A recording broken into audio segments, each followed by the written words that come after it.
Good afternoon, everybody. You are streaming live now from Fox on this Monday, June 13th. For about the last hour and 45 minutes, we have been listening in to the second day, I should say, of the January 6th Investigative Committee's second public hearing, as they are presenting more testimony, depositions, and continuing to speak about how they believe former President Donald Trump did incite events, and then that day on January 6th, where his supporters stormed the Capitol. It was a deadly day in American history. Now, last week, in that primetime first public hearing of their findings in this investigation, we heard emotional testimony from two witnesses, a Capitol police officer and then a documentarist who was there filming the Proud Boys that day. And then today's hearing is really all about former President Donald Trump's election fraud claims. Now, their overall goal of today is to really take a deeper dive into whether, Trump's top aides knew that there was no evidence of election fraud, that they told the former president this, but then he went on with certain information anyway.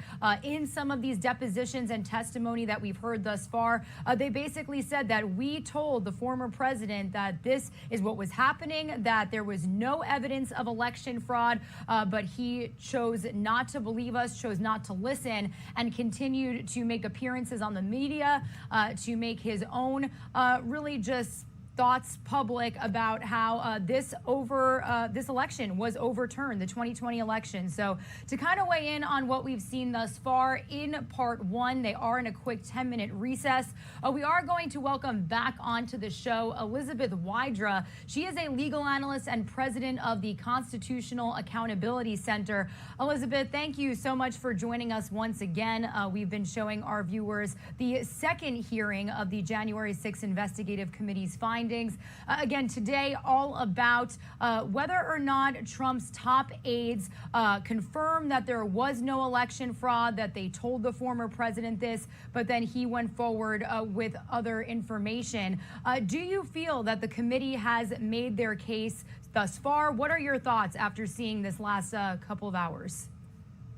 I mean, wow, it was really just an avalanche of evidence that the election fraud claims that President Trump kept making repeatedly after the election were, in the words of Attorney General Bill Barr, complete nonsense, silly, bogus, not meritorious, over and over again, these very clear statements that President Trump's lies about the election were just that, lies. And I think today was an important step in the committee's attempts to show that January 6th and what happened on that terrible day was a predictable result of former President Trump's relentless lies about the election and his desire to overturn the vote of the people in the 2020 election and hold on to power no matter the cost.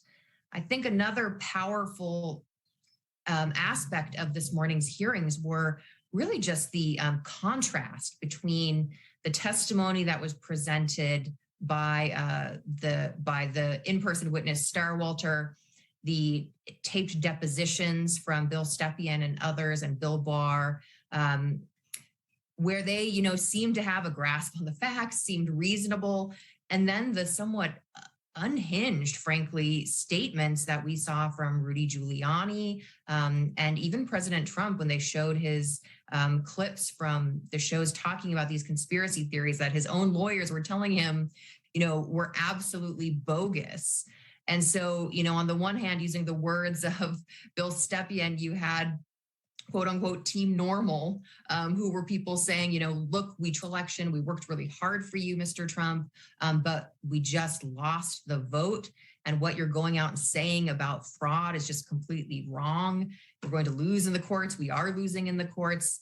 And then people like, and apparently inebriated, drunk Rudy Giuliani telling the president to go forth and say, despite all the evidence, that you won the election. And so it was a real, I think, contrast between, as Barr put it, those who are interested in the actual facts and others who are willing to push these lies. Yeah, and you make all really, really solid points, Elizabeth. I do want to break down some of the individual testimony and depositions that we saw, all of which you just mentioned. Obviously, his former campaign manager, former President Donald Trump, Bill Stepien. We were with you when the news broke that he wasn't going to be testifying in person today. We later learned that it was because his wife is in labor. So the committee gave him a pass on missing his appearance today. They said that they should absolutely be with his wife. But when it came to his video deposition, I mean, this is somebody that worked directly with the Trump campaign. What can you say? Something that stuck out to me was when they were really kind of going back and forth on the mail-in votes, specifically when they spoke to that former Fox News political editor. They were talking about calling the state of Arizona. Obviously, all eyes were on these swing states. So when it came to the mail-in voting, we heard Stepien say, Trump, maybe just tell them that votes are still being counted, that we're still waiting, giving him some pretty neutral advice for his supporters. Then Trump decided to act differently. What was your reaction to that?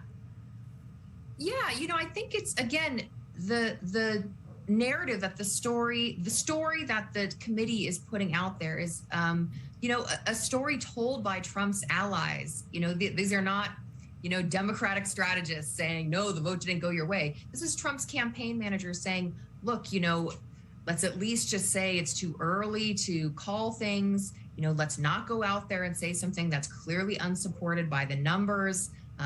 We can at least give ourselves time by saying the votes are still being counted. But Trump did not want to follow that advice. And, I think, again, these are Trump allies saying, OK, we will look into these allegations for you. We'll look into whether there are any numbers that can help you.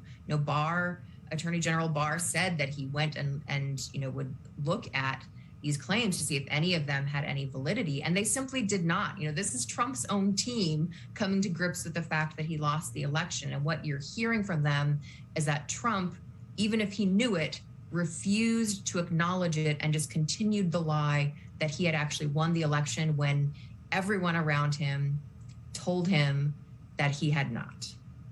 And, kind of piggybacking off of that thought, really the only person on his team that was supporting Trump at the time was Rudy Giuliani, and he ended up facing consequences for that. Can you elaborate on that? Yeah, so Rudy Giuliani has lost his ability to practice law in the state of New York. There are also charges in the DC bar where he's also licensed to practice law, based on these completely frivolous lies that he has put forth before courts of law. And, when you lie on TV, that's one thing. When you are a lawyer, as I am, if you're a lawyer and you lie in court, you can lose your law license. And we've seen that Rudy Giuliani has already lost his ability to practice law, his law license in New York. And there may be even more consequences.